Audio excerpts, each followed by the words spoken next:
Hey everyone, this is a sick Chala Dinkoy on Tuesday Tea Time with Chala. A little bit later than usual. The light is fading.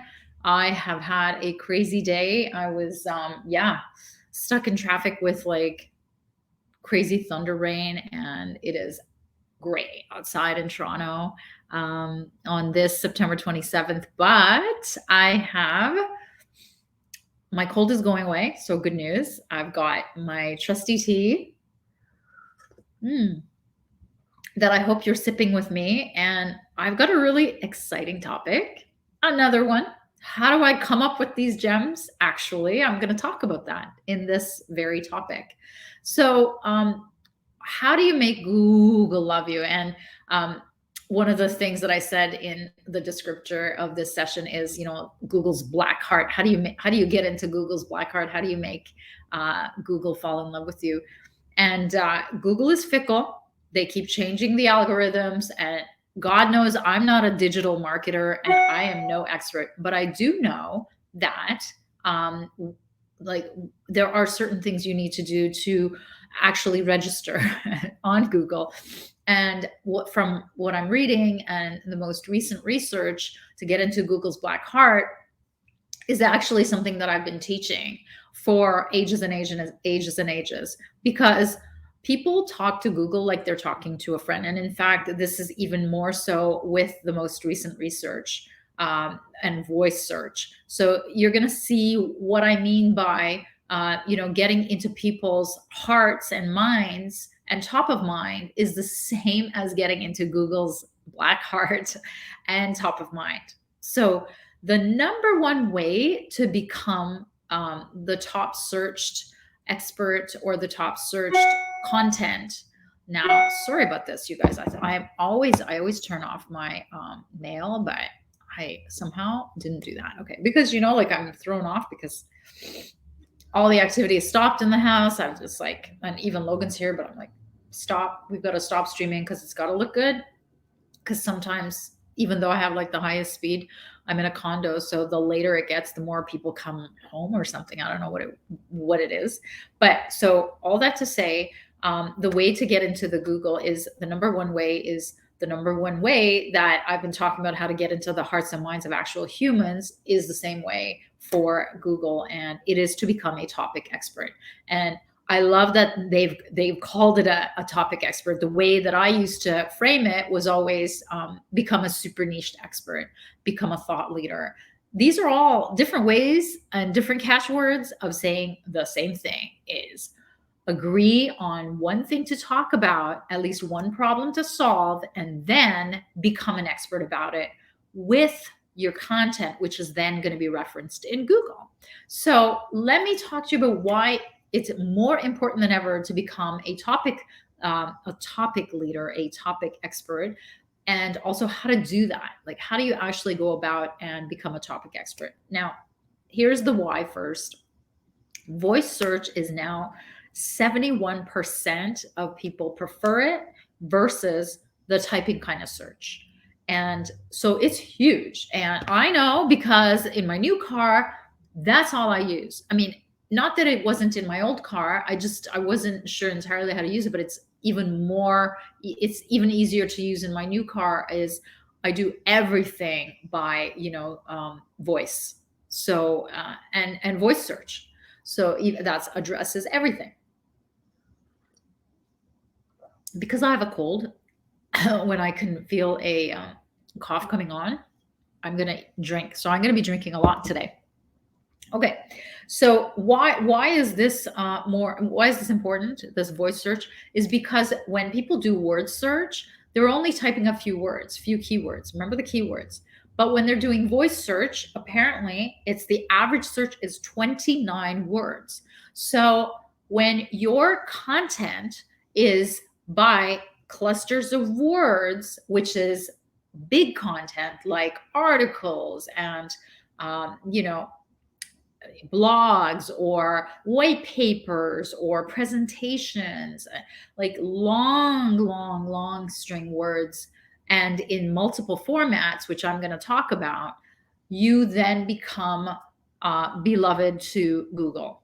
So people can find you easier with respect to those topics. So voice search is one of the number one changes over time, which is why it's even more important to become a topic expert, like a deep topic expert, rather than a wide variety of topics.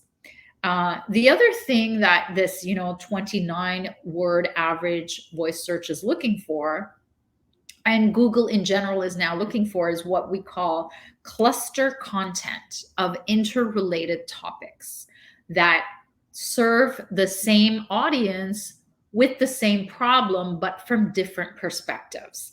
So I'll give you an example.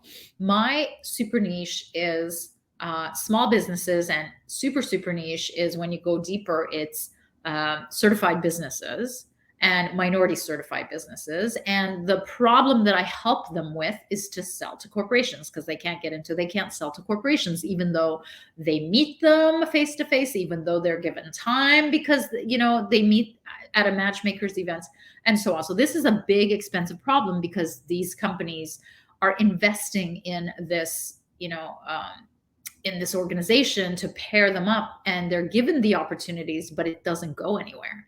So the topics that I've become an expert in, and the cluster of topics that I teach on, is how to sell, how to position, how to message, all to the same target, which is the corporate target, and all to my target, who are the diverse businesses, the small business, the people who are matchmaking, the people who are going to these conferences. So you'll often see topics that I do on the Tuesday Tea Time, on my blogs, on my content, like other content I have. I've had masterminds, I've had live trainings, I've had live streams, I've had actual presentations, white papers, well, you name it. Most of the time, it is all around the same deep problem, and my topics are in that cluster area of the same problem, to the same, solving this problem for the same group of people. So that's what Google is now looking for, whether through voice or text search. It's looking for experts. And now there's AI technology is picking these up versus keyword stuffing, which used to be like a huge thing to do in the first days of SEO, which even until like a couple of years ago, this was still touted as the best way to get better found, better seen, better Googled, right? But now AI is so much more sophisticated that this is what they're looking for, is topic experts. And the way to show that you're a topic expert is to be able to blog and do titles of whatever content you have, videos with these side topics that all ladder up to this same cluster of pain. Okay.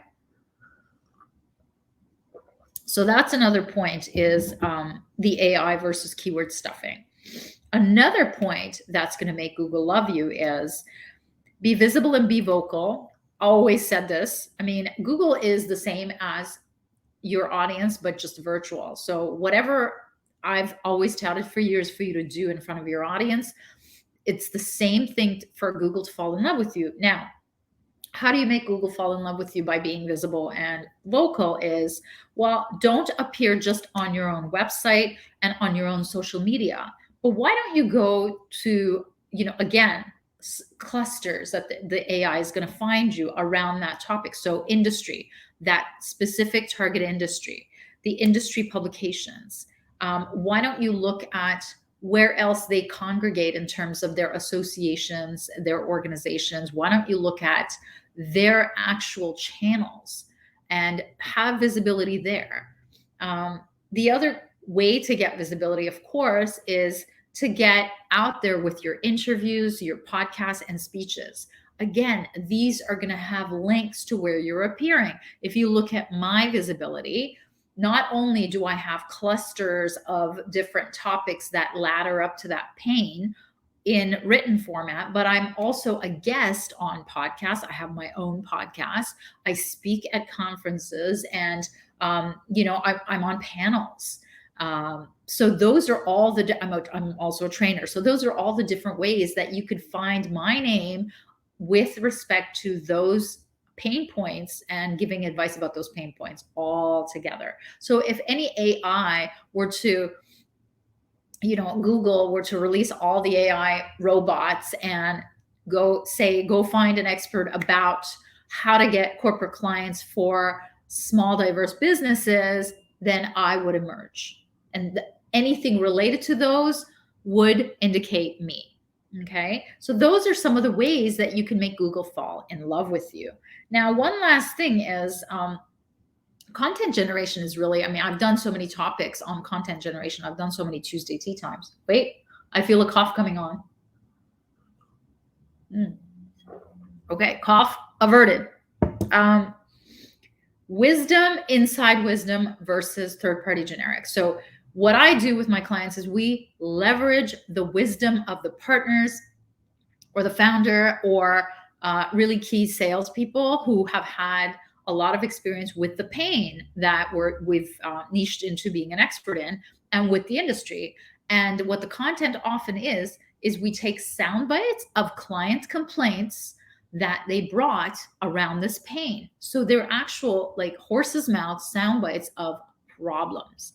So when you have internal wisdom that's coming up with this content creation and this content schedule calendar, then you can actually put a template around, what is the problem? How, did you solve this problem and what were the results?